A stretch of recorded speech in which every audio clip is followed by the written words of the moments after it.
Hello दोस्तों, आप सभी का स्वागत है हमारे चैनल में। दोस्तों आज हम लोग यहाँ पर जो हमारा यूपी टीजीटी साइंस का पेपर है उसमें हम लोग यहाँ पर अपने जो पेपर हैं 2001 से लगा के 2021 तक जितने पेपर हुए हैं उन सभी पेपर को हम यहाँ पर डिटेल में डिस्कस करेंगे।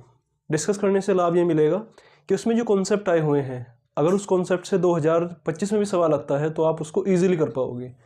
तो यहाँ पर हम लोग बात करते हैं यूपी टीजीटी का जो पेपर हुआ था सन 2001 में। तो सन 2001 में जो पेपर हुआ था इससे कुल मिला के सवाल आए थे 44 सवाल, 44 क्वेश्चंस आए हुए थे इसके। किसके? रसायन विज्ञान के। रसायन विज्ञान के इसमें सवाल थे 44 सवाल। तो उसमें जो सवाल नंबर हमारा 1 है, ये सवाल नंबर 1 है हमारा जो आया था केमिस्ट्री के अंदर, वो था कि ब्रोंस्टेड परिकल्पना। आपको यहाँ पर दिखाई दे रहा होगा साइड में सवाल, और मैं यहाँ पे इसको डिस्कस करूंगा। ब्रोंस्टेड परिकल्पना के अनुसार जल है, जल के बारे में पूछा है हमसे।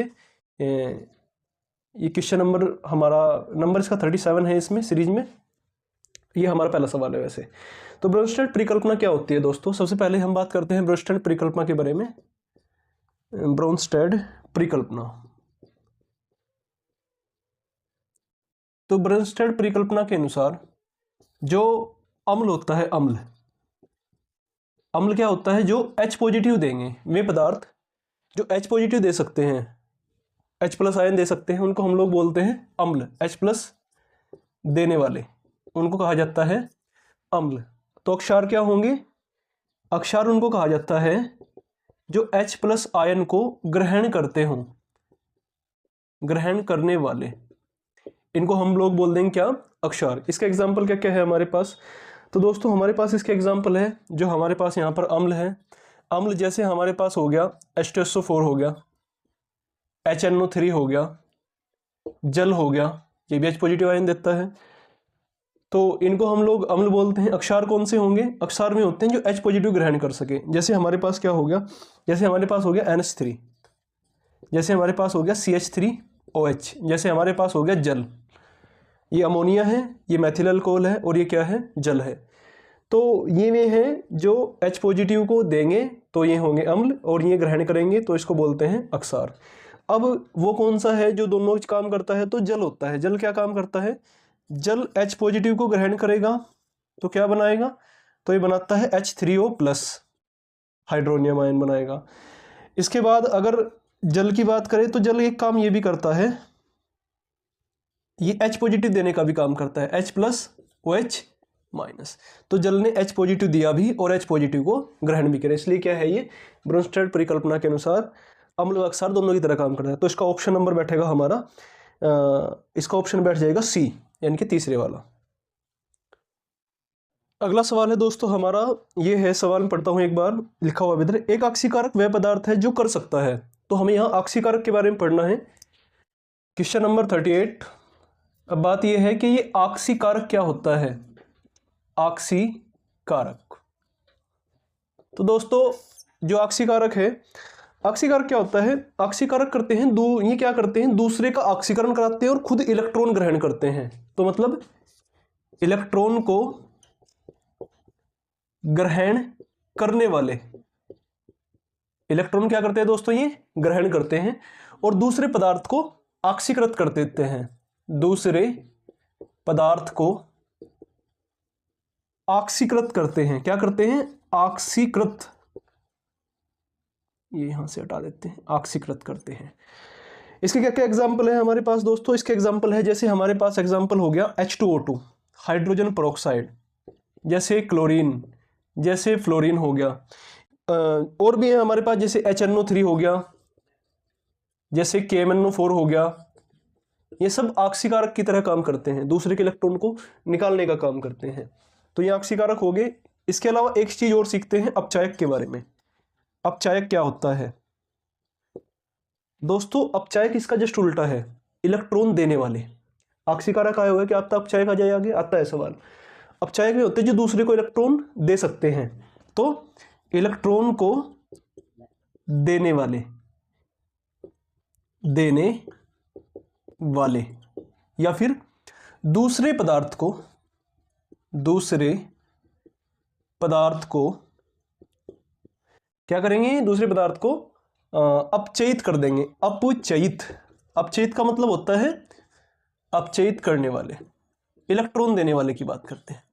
ठीक है, इसके एग्जाम्पल हमारे पास हैं जैसे लिथियम एल्यूमिनियम हाइड्राइड, बहुत बढ़िया एग्जाम्पल है इसका, lithium aluminium hydride, sodium borohydride NaBH4, जैसे H2 हाइड्रोजन खुद भी यही है, और क्या है एक B2H6 डाइबोरे, ये है अपना B2H6 बोरोन हाइड्राइड बोलते हैं इसको। तो ये सारे पदार्थ क्या करते हैं, इलेक्ट्रॉन देते हैं दूसरे को। ठीक है, इसके एक एग्जाम्पल देखते हैं जिसमें हम ये पता करेंगे कौन अक्षयकारक है कौन अपचायक है। तो जैसे मेरे पास है यहाँ पर कॉपर +2 है, एक रिएक्शन लिखते हैं हम यहाँ पर कॉपर +2, इसके साथ मैंने यहाँ जिंक ले लिया। ठीक है दोस्तों, इसके बाद यहाँ पर क्या होता है, जिंक चला जाता है +2 के अंदर और कॉपर हो जाता है उदासीन। अब यहाँ पर क्या हुआ, ध्यान से अगर आप देखो, कॉपर +2 था, 2 इलेक्ट्रॉन लेने के बाद कॉपर क्या बन गया, खाली ये वाला। तो कॉपर ने इलेक्ट्रॉन लिए हैं, कि क्या किया है, कॉपर ने इलेक्ट्रॉन को लिया है। तो इलेक्ट्रॉन लेने वाले कौन होते हैं, इलेक्ट्रॉन ग्रहण करने वाले कौन होते हैं, आक्सीकारक। तो कॉपर +2 यहाँ पर क्या हो जाएगा, आक्सीकारक, आक्सीकारक। दूसरा कौन है, जिंक। जिंक ने क्या काम किया है, जिंक ने अपने जिंक +2 में बदल गया। इसका मतलब ये है कि जिंक ने 2 इलेक्ट्रॉन दे दिए। तो जिंक हमारे पास यहां पर हो गया दोस्तों अपचायक। इस तरह के बहुत सवाल पेपर में आते हैं, तो आपको उनका ध्यान रखना है। क्वेश्चन आपको दिखाई दे रहा है, तो इसका ऑप्शन कौन सा हो जाएगा दोस्तों, इसका ऑप्शन हो जाएगा हमारा ऑप्शन, इलेक्ट्रॉन क्या करता है ये, जो कर सकता है आक्सीकारक। आक्सीकारक इलेक्ट्रॉन ग्रहण करने का कार्य करेगा। ठीक है, इलेक्ट्रॉन ग्रहण करता है, तो ऑप्शन नंबर 1 हो जाएगा इसका। अब हम लोग यहाँ पर नेक्स्ट सवाल देखते हैं। नेक्स्ट सवाल है हमारा,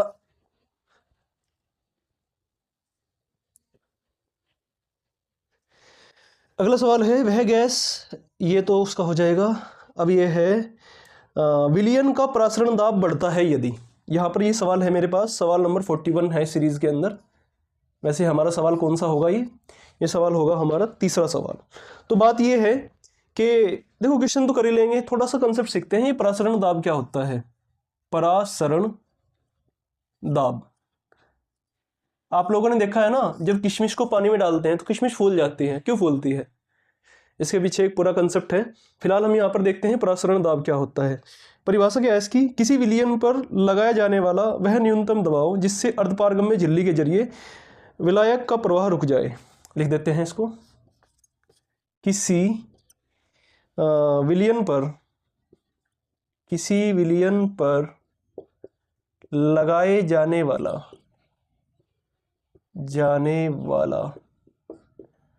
वह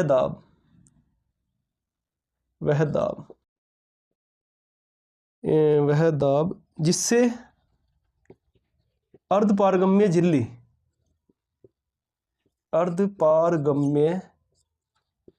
झिल्ली से विलायक का प्रवाह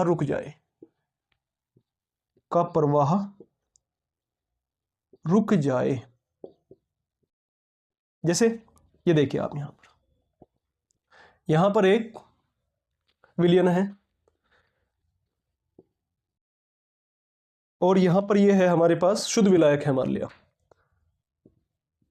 तो होता क्या है, शुद्ध विलायक से जब विलयन में विलायक के अणु जाते हैं तो इसको प्रसारण बोलते हैं हम लोग। तो यदि हम लोग क्या काम करें, इस तरफ ये जहां पर क्या है विलयन है और ये क्या है विलायक, अगर हम लोग विलयन की तरफ दबाव डाल दें तो उससे क्या होगा, ये जो अणु है विलायक के अणु इधर जाना रुक जाएगा इनका। तो वह दाब जो विलायक के अणुओं का जाना रोक देता है उसी को बोलते हैं हम लोग प्रसारण दाब। ठीक है दोस्तों, तो प्रसारण दाब जो है ये मैंने आपको बता दिया। अब ये है कि प्रसारण दाब यहाँ पर जो काम कर रहा है वो कैसे काम कर रहा है। यहाँ पर एक छोटी सी एक चीज है, प्रसारण दाब का एक दूसरा और चीज है। प्रसारण दाब यहाँ पर अणुसंख्यक गुणधर्म होता है, अणुसंख्यक गुणधर्म। अब ये क्या चीज है भाई, अणुसंख्यक गुणधर्म डिपेंड करता है किसके ऊपर रिलाई करता है, ये होता है अणुओं की संख्या के ऊपर। अणुओं की संख्या, अगर अणुओं की संख्या ज्यादा होगी तो प्रसारण दाब ज्यादा काम करता है। तो यहां पर इसका जो ऑप्शन बनेगा इसने वायु विलायन का प्रश्न बढ़ता है यदि अणुओं की संख्या बढ़ जाती है, तीसरा ऑप्शन होगा। अब मैं 3 और एक ऐसे हमारे पास है अणुसंख्या गुणधर्म, उनको भी देख लीजिए, पेपर में आए हुए हैं में भी। तो इसमें एक है हमारे पास वाष्प दाब में अवनमन, ये भी एक अणुसंख्या गुणधर्म है, ये भी डिपेंड करता है अणुओं की संख्या के ऊपर। दूसरा है हमारे पास हिमांक में ये भी अवनमन ही होता है, घट जाता है हिमांक हमारा, इसको भी अवनमनी बोलते हैं। और एक होता है तीसरा कवथनांक या कवथन में उन्नयन, अगर हम किसी पदार्थ को पानी में मिलाएं तो उसका क्या हो जाता है, कवथनांक बढ़ जाता है। तो इस तरह ये प्रसरण दाब क्या हो गया, अणुसंख्या गुणधर्म अणुओं की संख्या पर डिपेंड करता है, ये मैंने आपको सारा बता दिया। अब अगले सवाल की ओर चलते हैं हम लोग।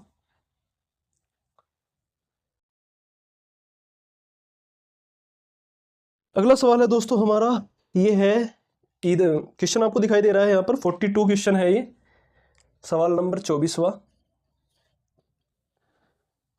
तो यहाँ पर सवाल दिया है कि बेरियम क्लोराइड के 0.5 मोल को Na3PO4 यानी कि सोडियम फॉस्फेट के 0.2 मोल के साथ मिश्रित किया गया है, तो बन सकने वाले ये है बेरियम फॉस्फेट की अधिकतम मोल संख्या बतानी है। सबसे पहला काम है आप इसकी क्या करेंगे, एक बैलेंस रिएक्शन लिखेंगे। ये है बेरियम क्लोराइड प्लस ये है हमारे पास सोडियम फॉस्फेट Na3PO4, क्या बना है इसमें बना है Ba3PO4 का ट्वाइस, प्लस यहाँ पर हो जाएंगे ये NaCl, एक NaCl बना यहाँ पर। और यहाँ पर हम बात करें ये 3 है, 3 ये हो जाएगा 2 और रिएक्शन होगी हमारी बैलेंस, इसको यहाँ पर 6 कर दीजिए। तो बात ये है यहाँ पर, अब ये तो मैंने एक बैलेंस केमिकल रिएक्शन लिख दी। इसके बाद यहाँ पर क्या है कि आपको इस बैलेंस केमिकल रिएक्शन में अंदर अब जर्नल करना पड़ेगा। जर्नल का मतलब क्या होता है, सामान्यीकरण करते हैं इसका सामान्यीकरण ये होगा कि इसके 3 अणु, इसके 2 अणु और इसके 1 अणु बनेगा। मतलब 3 इसके 2 इसके साथ मिलेंगे तब इसका 1 बनेगा। तो ये तो इसका सामान्य हो गया। इसको हम ये बोल सकते हैं कि इसके 3 मोल इसके 2 मोल के साथ क्रिया करके 1 मोल बेरियम फॉस्फेट बनाएंगे। हमें सवाल में दिया हुआ है कि 0.5 इसके कितने लिए हुए हैं, 0.5 मोल, और इसके दिए हुए हैं 0.2 मोल। तो पूछा है ये कितना बनेगा, इसके बारे में पूछा है। तो आप ध्यान से देखिए यहाँ पर, इसके 2 के साथ इसके 3 चाहिए, ठीक है। इसके 0.2 है तो इसके कितने होने चाहिए थे, 0.3, लेकिन ये तो ज़्यादा है। तो यहाँ पर एक कॉन्सेप्ट आता है, नाम है उसका सीमांत अभिकर्मक। क्या आएगा, सीमांत अभिकर्मक। तो सीमांत अभिकर्मक क्या होता है, सीमांत अभिकर्मक उसे कहते हैं जो उत्पाद की मात्रा का निर्धारण करे, जो उत्पाद की मात्रा, कितना उत्पाद बनेगा का निर्धारण करे। ठीक है दोस्तों। अब देखें यहां पर, तो क्योंकि यहां पे ये 2 है तो 2 के साथ चाहिए 3, तो ये ज्यादा है, ये तो कितना हो रहा है, ये तो इससे दुगना हो रहा है। तो हम क्या काम करते हैं, तो हमारा उत्पाद किसके ऊपर डिपेंड करेगा, हमारा उत्पाद डिपेंड करेगा इस वाले के ऊपर, ठीक है। तो इसके 2 हैं तो इसके 3 चाहिए थे, 0.2 तो 0.3 चाहिए थे, यानी कि अब किसके ऊपर डिपेंड करेगा, इसके ऊपर डिपेंड करता है। तो 0.2 मोल ये क्या है, सोडियम फॉस्फेट से PO4 से, ये कितना बन जाएगा हमारे पास, ये बनेगा फिर 0 से ये बनेगा 0.1। भाई ये 2 से 1 बनना था, बात तो वही है। तो ये 0.1 मोल क्या, बेरियम Ba3PO4 का ट्वाइस बन जाएगा। ऑप्शन कौन सा है, तो ऑप्शन नंबर है इसमें चौथे वाला, डी ऑप्शन है इसका। इसके बाद हम लोग चलते हैं नेक्स्ट क्वेश्चन पर। समझ में आ गया ना आप लोगों के, सीमांत अभिकर्मक का कॉन्सेप्ट आपको ध्यान रखना है दोस्तों। अगले सवाल की ओर चलते हैं हम लोग। आपको थोड़ी स्पीड ज़्यादा लग रही होगी, लेकिन मजबूरी है, मुझे क्वेश्चन कवर करने हैं इसमें ही ये। अब अगला सवाल है हमारे पास, बहुत अच्छा सवाल है कि धातु क्लोराइड का सूत्र MCl3 है, इसमें 20% धातु उपस्थित है, धातु का परमाणु भार ज्ञात करना है। क्वेश्चन आपको दिखाई दे रहा है। तो क्वेश्चन नंबर है हमारे पास इसमें ये 43, क्वेश्चन 43 है। इसने कहा है MCl3 है और धातु प्रतिशत कितना है इसमें, M कितना है दोस्तों इसमें है ये 20% है।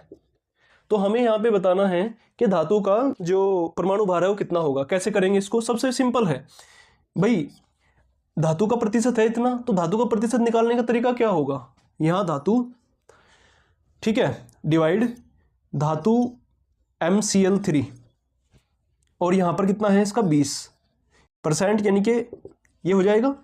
अब यहाँ पर हम लोग M को M ही लिख देते हैं, तो M/M प्लस यहाँ MCl3 में Cl3 का तो हमको पता ही है कितना होता है परमाणु भार, 35.5, तो ये हो जाएगा 3 गुना 35.5 बराबर हो जाएगा 20/100, 20/100 कर लेंगे हम लोग, काटेंगे इसको तो ये आ जाएगा 5।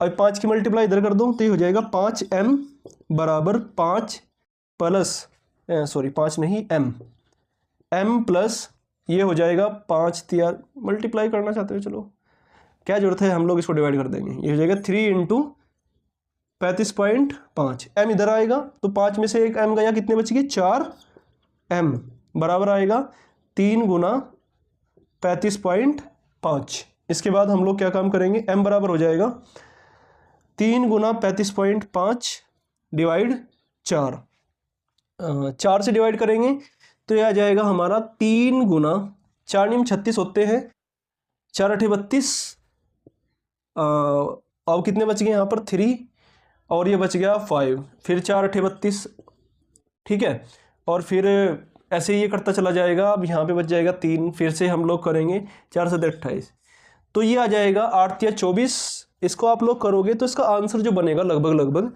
ये बन जाएगा 8 × 24 27 के आसपास का आंसर बनेगा। कर लेते हैं, 1 आ गया, 3 × 7 = 21, 2 8 × 24 26 हासिल लगे, 8 × 24 लगभग 26.6, तो हम इसको लगभग आंसर हमारा जो है वो 27 है इसका, ठीक है, तो ये आपको ध्यान रखना है।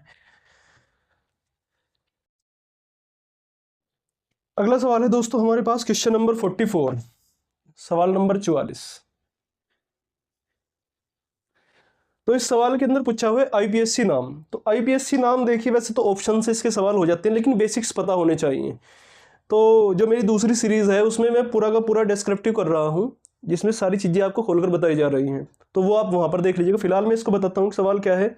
इसमें आपको इस तरह का सवाल दिया हुआ है, CH3 CH यहाँ पर एक ऐसे बनाया हुआ है, इसके बाद ये है CH2 और CH3, इसका नाम पूछा है आपसे, तो इसका नाम जो बनेगा वो बन जाएगा, क्योंकि यहाँ पर ऑप्शंस के अनुसार चलना है हमको, तो इसमें जो ऑप्शन दे रखे हैं 2-साइक्लोहेक्सिलब्यूटेन, 2-फेनिलब्यूटेन, क्योंकि फेनिल ग्रुप नहीं है तो दूसरा ऑप्शन कट हो जाएगा, तीसरा है 3-साइक्लोहेक्सिलब्यूटेन और चौथा है 3-फेनिलब्यूटेन। तो फेनिल ग्रुप नहीं है तो 2 ऑप्शन हटाएंगे, क्वेश्चन दूसरा और चौथा। अब बात है ऑप्शन नंबर पहला और तीसरा। तो ऑप्शन नंबर जो यहाँ पर आपको पहला दिया हुआ है इसमें है 2-साइक्लोहेक्सिल ग्रुप है, ये हमको दिखाई दे रहा है। इसमें 1 2 3 4 5 6 कार्बन है, तो 6 कार्बन का मतलब कितना हो गया, ये साइक्लोहेक्सिल हो जाएगा। और क्योंकि काउंटिंग करेंगे 1 2, तो इसका नाम बनेगा 2-साइक्लोहेक्सिल, 2-साइक्लोहेक्सिलब्यूटेन। तो ऑप्शन नंबर कौन सा हो जाएगा, इसका पहला हो जाएगा। इसके बाद हम लोग नेक्स्ट बात करते हैं। इसके बाद अगला सवाल है क्वेश्चन नंबर 45, आपको दिखाई दे रहा है अपनी स्क्रीन पर इधर। तो इस सवाल में पूछा है, इसने वो है 4-मेथिल पेंट-2-इन की संरचना, 4-मेथिल पेंट-2-इन या पेंटीन-2, बात वही है, पेंटीन-2। आपको इसकी संरचना बतानी है। सबसे पहले आप लोग इसको देखिए, यहाँ पर कितने कार्बन है, 5, तो 5 कार्बन बनाइए, 1 2 3 4 5, 5 कार्बन बन गए। अब देखिए डबल बॉन्ड कहाँ पर है, डबल बॉन्ड है सेकंड कार्बन पर, पेंटीन 2 है ना, तो सेकंड कार्बन चाहे इधर से ले लो चाहे इधर से ले लो आप। मैं लेता हूँ इधर से, तो यहाँ पर मैंने बना दिया एक डबल बॉन्ड। तो क्योंकि मैंने इसको सेकंड कार्बन मानना है तो तीसरा कार्बन ये, चौथा ये, यहाँ पर कौन सा ग्रुप है, मैथिल यानी कि CH3। ठीक है, ये तो बन गया इसका स्केलेटन। स्केलेटन का मतलब होता है ढांचा बन गया। अब हम इसको भर देते हैं। एक कार्बन है, एक वैलेंसी है, तो बाकी 3 क्या हो जाएंगे, हाइड्रोजन। यहाँ पर 3 है तो एक हाइड्रोजन बचा। यहाँ पर क्या है, ये है, एक हाइड्रोजन जोड़ दो। 3 है, एक हाइड्रोजन जोड़ दो। यहाँ पर कितना है, एक ही बॉन्ड है, तो बाकी 3 क्या हो जाएंगे, हाइड्रोजन। तो ये हो जाएगा 4-मेथिल पेंट 2इन। ठीक है, समझ में आया आप लोगों को। ठीक है, अगला सवाल चलते हैं हम लोग। नेक्स्ट सवाल है हमारे पास, अगला सवाल दिया हुआ है कि किसमें sp और sp3 संकरित कक्षाओं द्वारा बंद बना हुआ है। एक क्वेश्चन दिया हुआ है इसमें। तो इसमें हमको कहा है, क्वेश्चन नंबर है ये हमारे पास 46, क्वेश्चन नंबर 46 दिया हुआ है। इसमें कहा है कि निम्न में से किसमें sp और sp3 संकरण है। 4 ऑप्शन दिए हुए हैं हमें। तो इसमें जो ऑप्शन नंबर 1 है इसी की बात करते हैं। ये है CH3, C triple bond C, और आगे दिया हुआ है इसमें हमारे पास H। तो संकरण क्योंकि डिटेल में पढ़ाया जाएगा अभी आपको, फिलहाल इसमें हम देखते हैं। यहाँ पर इस वाले कार्बन की बात करूं, इस कार्बन के पास एक सिग्मा बंध है यहाँ पर, और यहाँ पर है ट्रिपल बॉन्ड। तो एक सिग्मा में तो एक ही सिग्मा बंध होगा, सिंगल बॉन्ड एक सिग्मा बंध होता है। सिंगल बॉन्ड में केवल होता है एक सिग्मा बंध, सिग्मा। अगर आपके पास डबल बॉन्ड है तो हमारे पास एक सिग्मा होता है और एक होता है हमारे पास पाई। अगर हमारे पास ट्रिपल बॉन्ड है तो हमारे पास एक सिग्मा होगा और 2 होते हैं हमारे पास पाई बंध। ठीक है, तो यहाँ पर इसका एक सिग्मा है और यहाँ पर क्योंकि ट्रिपल बॉन्ड है, त्रिबंध है, तो 2 पाई 1 सिग्मा, तो 1 और 1 2, 2 का मतलब, अब यहाँ पर 2 का मतलब भी समझ लो आप लोग। यहाँ पर जितने भी सिग्मा बॉन्ड होते हैं उनका जो जोड़ होता है, अगर मान लीजिए जोड़ किसके बराबर है, 2 के बराबर है, तो संकरण होगा sp 2, 1 और 1 2। अगर ये जोड़ आएगा 3 के बराबर तो संकरण हो जाएगा sp2। अगर जोड़ हो गया 4 के बराबर तो संकरण हो जाएगा sp3। ठीक है दोस्तों, तो जोड़ते हैं यहाँ पर, तो एक सिग्मा बंध यहाँ पर, एक यहाँ पर, तो संकरण क्या हो जाएगा इसका, sp। इसको देखो, ट्रिपल बॉन्ड इसके लिए भी है ये, तो एक सिग्मा यहाँ पर और एक सिग्मा यहाँ पर, संकरण कितना हो जाएगा, sp। अब यहाँ पर चलो, एक सिग्मा बॉन्ड तो मुझको कार्बन कार्बन के मध्य दिखाई दे रहा है, और ये 3 हाइड्रोजन के भी तो हैं भाई। 3 हाइड्रोजन कैसे जुड़े हुए हैं, ये जुड़े हुए हैं यहाँ पर कुछ इस प्रकार से, 1 2 3। अब आप देख लो कितने हो गए, 1 2 3 4। 4 का मतलब ये हो गया कि इसका संकरण हो जाएगा sp3। तो जितना भी जोड़ होता है सिग्मा बंधों का, उसी जोड़ के अनुसार हम ये संकरण इजीली बता सकते हैं। तो इसका आंसर हो जाएगा ऑप्शन नंबर 1, यही इसका आंसर होगा। इसके बाद हम लोग नेक्स्ट चलेंगे।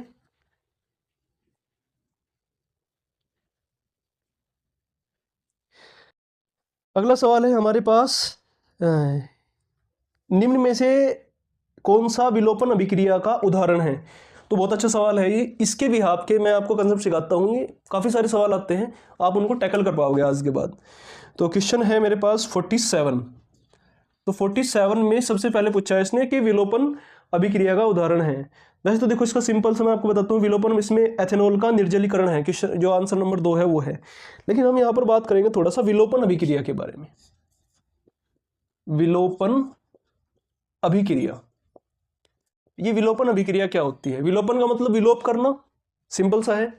अब ये विलोपन अभिक्रिया जब 2 परमाणु एक अणु से निकले तो उससे जो चीज का निर्माण होता है तो वो विलोपित उत्पाद होगा। कैसे, जैसे मेरे पास ये है CH3 CH2OH, मान लीजिए ये है मेरे पास।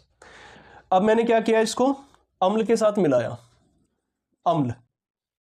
अब मिला दिया अम्ल के साथ, तो इसका OH और इसका H, इसका H इसका OH अगर मैं यहां से हटा दूं तो क्या होगा, तो यहां पर मेरे पास बनेगा कुछ इस प्रकार से CH2 और CH2, बीच में क्या आ जाएगा, डबल बॉन्ड। इसका मतलब यह है कि जब आप विलोपन करोगे तो किस चीज का निर्माण होता है, एल्कीन का निर्माण होगा। तो विलोपन अभिक्रियाओं में एल्कीन बनती है। अब ये जो विलोपन अभिक्रियाएं हैं इजीली कौन कौन सी, तो अल्कोहल का निर्जलीकरण हो गया। एक अभिक्रिया और है हमारे पास, वो ये वाली है, जैसे ये लिया मैंने CH3 CH2 Br ले लिया, और यहाँ पे मैंने क्या मिला दिया, KOH, पोटेशियम हाइड्रोक्साइड, कौन सा, अल्कोहल वाला। अगर अल्कोहल वाला पोटेशियम हाइड्रोक्साइड ले तो उससे क्या होगा, ये Br और ये H यहाँ से गायब, और यहाँ पे बन जाएगा CH2CH2। तो इस अभिक्रिया का नाम है विहाइड्रोहैलोजनीकरण। तो विहाइड्रोहैलोजनीकरण और दूसरा अल्कोहल का निर्जलीकरण, दोनों ही अभिक्रियाएं क्या हैं, विलोपन अभिक्रियाएं हैं। ठीक है दोस्तों, इनका ध्यान रखेंगे आप लोग।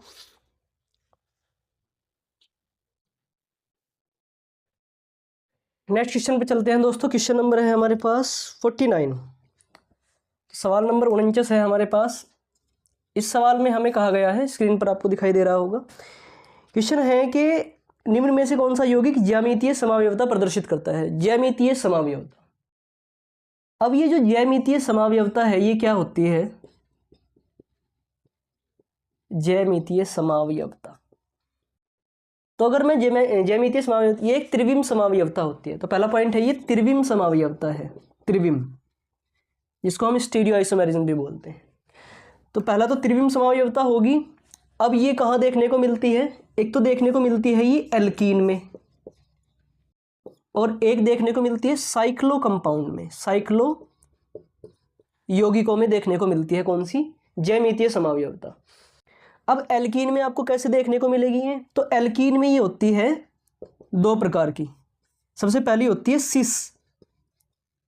सिस समावयवता, और दूसरी होती है ट्रांस।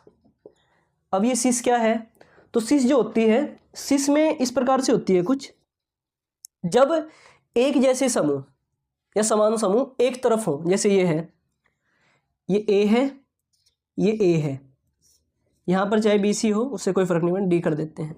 तो A और A कहाँ है, दोनों एक तरफ हैं, तो ये हो जाएगा डबल बॉन्ड के अक्रॉस। ऐसा नहीं कि यहाँ पर A यहाँ पर A, वो नहीं माना जाएगा। डबल बॉन्ड के अक्रॉस देखनी है आपको, यहाँ पर भी है यहाँ पर भी है, तो ये हो जाएगा सिस समावयवी।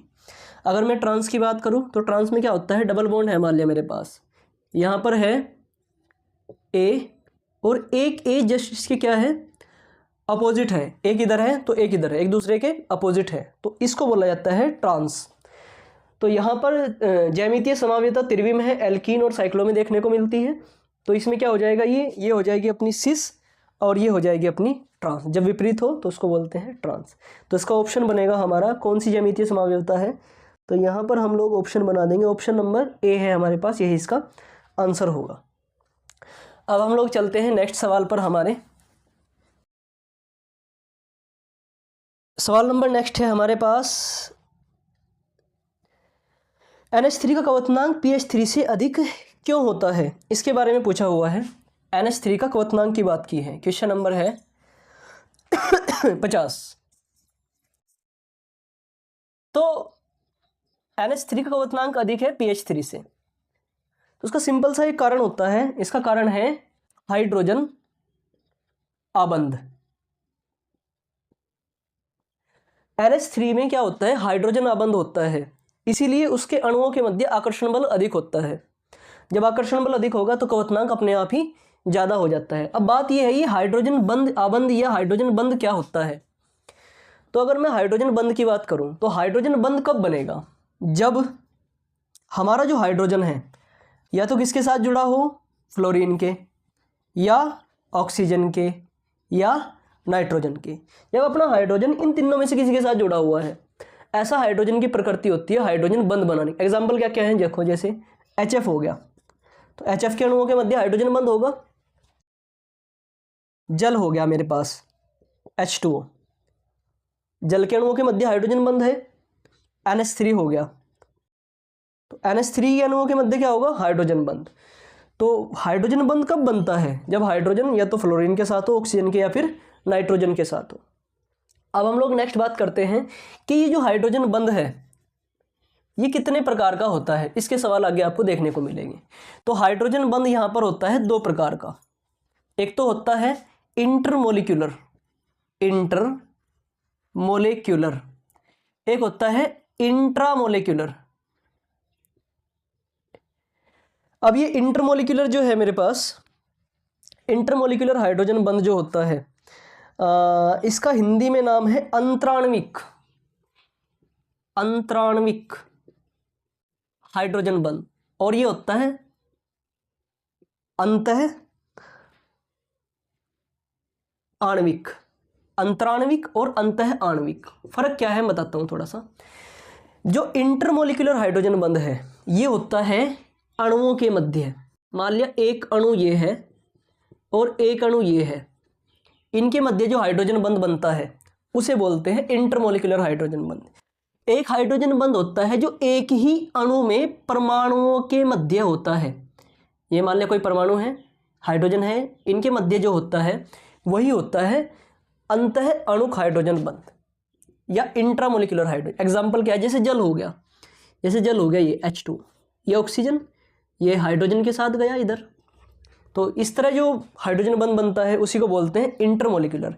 इसका एग्जाम्पल क्या है, इसका एग्जाम्पल है ऑर्थोनाइट्रोफिनॉल। जैसे मेरे पास ये फिनॉल है, यहाँ पर O और H और ये है नाइट्रो ग्रुप NO2। तो यहाँ पर इस हाइड्रोजन के और इस ऑक्सीजन के बीच में जो बंध होगा उसका नाम है इंट्रामोलिकुलर हाइड्रोजन बंध, और जो अणुओं के मध्य बनता है उसको बोलते हैं हम लोग इंटरमोलिकुलर हाइड्रोजन बंध। तो हाइड्रोजन बंध का कंसेप्ट आपकी समझ में आया क्या है, ये ध्यान रखना है, सवाल इसके ऊपर बने हुए हैं आगे। और हाइड्रोजन बंध कब बनेगा, जब ये फोन के साथ हो, FON फोन, फ्लोरीन, ऑक्सीजन और नाइट्रोजन। ठीक है दोस्तों, तो अब हम लोग करते हैं नेक्स्ट सवाल अपना।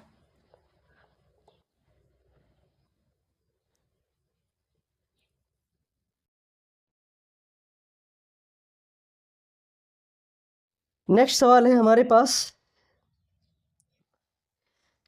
2H2O और H3 पॉजिटिव में जल है, जल किसकी तरह काम कर रहा है। तो एक ये क्वेश्चन देखो, कंसेप्ट एक और आ गया यहाँ पर जो पहले पढ़ा था, सवाल नंबर 51। इस सवाल में हमसे कहा हुआ है, एक रिएक्शन दी हुई है 2H2O H3O पॉजिटिव और यहाँ पर है OH माइनस। अब ध्यान से देखो आप लोग, यहाँ पर हुआ क्या है, वास्तव में जल के दो अणु थे यहाँ पर, एक ने तो H पॉजिटिव लिया है और एक ने H पॉजिटिव दिया है। इसका मतलब यहाँ पर जो जल है वो किसका काम कर रहा है, अम्ल का काम भी और अक्षार का काम भी कर रहा है। तो इसका ऑप्शन हो जाएगा हमारे पास। अब यहाँ पे क्योंकि दुर्बल एग्जाम्पल है तो एक दुर्बल अम्ल है और एक दुर्बल अक्षार है यहाँ पर, तो इसका ध्यान रखेंगे। लेकिन बात यह है कि यहाँ पर जो शब्द है दुर्बल अम्ल, यहाँ से सवाल बनने का पॉइंट बन सकता है दुर्बल अम्ल। अब ये दुर्बल अम्ल क्या होता है, दुर्बल अम्ल वो होता है जो मुश्किल से, जो कठिनाई से H पॉजिटिव दे, जो बहुत मुश्किल से H पॉजिटिव देता है उसे वो देता है दुर्बल अम्ल। एग्जाम्पल कौन कौन से हैं, जैसे एसिटिक अम्ल CH3COH, जैसे कार्बोनिक अम्ल, सोडा पीते हो ना, सोडा के अंदर होता है कार्बोनिक अम्ल। इसके अलावा ऑक्जेलिक अम्ल भी इसी का उदाहरण होता है। तो ये हमारे पास होते हैं दुर्बल अम्ल जो मुश्किल से H पॉजिटिव देते हैं।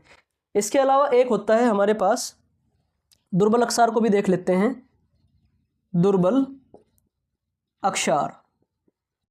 दुर्बल अक्षार कौन होंगे, जो कठिनाई से OH आयन दे, जो कठिनाई से OH आयन दे। कहाँ दे, जल में, जब पानी में घोलोगे ना तब की बात कर रहे हैं हम इनको, जो जल में कठिनाई से OH आयन दे और ये देगा H। इसका एग्जाम्पल क्या क्या है हमारे पास, एग्जाम्पल है जैसे NH4OH, अमोनियम हाइड्रोक्साइड होता है। जैसे हमारे पास जल हो गया, यहाँ पर भी लिख लीजिए जल, जल ऑलराउंडर है, दोनों जगह होता है, तो यहाँ भी है यहाँ भी है। तो दुर्बल अम्ल, दुर्बल अक्षार के बारे में पता लग गया आप लोगों को। ध्यान रखना, कभी कभी क्या होता है ना, क्वेश्चन दे देगा कि निम्न में से कौन दुर्बल अम्ल है, निम्न में कौन दुर्बल अक्षार है, तो इसका ध्यान रखेंगे आप लोग। अब हम लोग चलते हैं नेक्स्ट। अगला सवाल है हमारे पास, खनिज, इसने दिया हुआ है ये कि खनिज नमक संरचना में प्रत्येक Cl की आयन संख्या होती है। तो ये जो होता है ना कंसेप्ट, ये है हमारे पास क्वेश्चन नंबर 53, 53वां सवाल है। इसमें कहा है, इसको बोलते हैं उपसह संयोजन संख्या। उपसह संयोजन संख्या। अब ये उपसह संयोजन संख्या क्या होता है दोस्तों? तो उपसह संयोजन संख्या का मतलब होता है एक अणु या आयन का जो केंद्रीय परमाणु है वो कितने परमाणुओं से घिरा हुआ है, उसी को बोलते हैं उपसह संयोजन संख्या। इसका क्वेश्चन का आंसर तो वैसे 6 है, थोड़ा सा और देखते हैं। जैसे आपने एग्जांपल देखा है K4FeCN6, तो K4FeCN6 में जो Fe है, आयरन है, ये कितने परमाणुओं से घिरा हुआ है? ये घिरा हुआ है 6 से। परमाणु का मतलब है कितने परमाणु डायरेक्टली अटैच हैं उसके साथ, तो यहाँ पर 6 कार्बन डायरेक्टली अटैच होते हैं किसके साथ? Fe के साथ। तो इसका उपसह संयोजन संख्या भी कितना है? 6 होता है, ध्यान रखेंगे। इसके बाद नेक्स्ट चलते हैं अगले सवाल पर। हमारे अगला सवाल है हमारे पास, अवगैद्रो परिकल्पना के अनुसार ताप तथा समान अवस्थाओं के अंतर्गत गैसों के अंदर क्या होते हैं? अवगैद्रो का डायरेक्ट नियम पूछ लिया है। जब हम लोग ताप समान रखते हैं तो गैसों के जो परमाणुओं की संख्या होती है वो क्या होती है? समान होती है, बराबर होती है। यही अवगैद्रो परिकल्पना है। तो इसका ऑप्शन हो जाएगा हमारे पास, ऑप्शन नंबर होगा अणुओं की संख्या समान होती है, ऑप्शन नंबर 1 हो जाएगा इसका। अब यहाँ पर थोड़ा सा देखते हैं अवगैद्रो संख्या के बारे में। अवगैद्रो संख्या क्या होती है? अवोगैद्रो संख्या। तो अवगैद्रो संख्या दोस्तों क्या होती है हमारे पास? Na से रिप्रेजेंट करते हैं, वैल्यू कितनी होती है? 6.022 10 की पावर 23 अवगैद्रो संख्या होती है। 1 मोल भी बोलते हैं। तो 1 मोल में जो कणों की संख्या होती है वो इतनी होती है, इसको अवगैद्रो संख्या कहा जाता है। अगला सवाल की बात करते हैं। नेक्स्ट सवाल है हमारे पास, गैसों निम्न में से किस गैस का विसरण दर सबसे अधिक है? क्वेश्चन नंबर 55 की बात करेंगे। सबसे अधिक किसका है? तो ये सवाल में विसरण दर की बात की हुई है। तो विसरण दर जो होती है, विसरण दर, तो विसरण दर R डिपेंड करती है या फिर व्युत्क्रमानुपाती होती है गैस के जो अणुभार होता है उसके इन्वर्सली प्रोपोर्शनल या व्युत्क्रमानुपाती होती है, या फिर ये जो गैस की विसरण दर होती है, जो गैस का घनत्व होता है उसके भी व्युत्क्रमानुपाती होती है। इसका मतलब ये है अणुभार अगर कम होगा तो विसरण दर क्या हो जाएगी? ज़्यादा। विसरण दर ज़्यादा हो जाती है जब अणुभार कम होता है। तो इसका मतलब ये है कि इसमें जो गैसें दी हुई है हमें, एक तो दी हुई है O2, O2 में कितना होता है? 16 दूनी 32। इसके बाद है हमारे पास CO2, CO2 के अंदर होता है, ये हो जाएगा 12 और 32 44। इसके बाद है NH3 अमोनिया 17। एक बची हमारे पास N2, N2 होती है 14 दूनी 28। तो किसका सबसे कम है? अमोनिया का। तो अमोनिया की विसरण दर सबसे ज़्यादा हो जाएगी। ठीक है दोस्तों। अगला सवाल है गैसों के गतिज सिद्धांत। पहले इसको साफ करते हैं।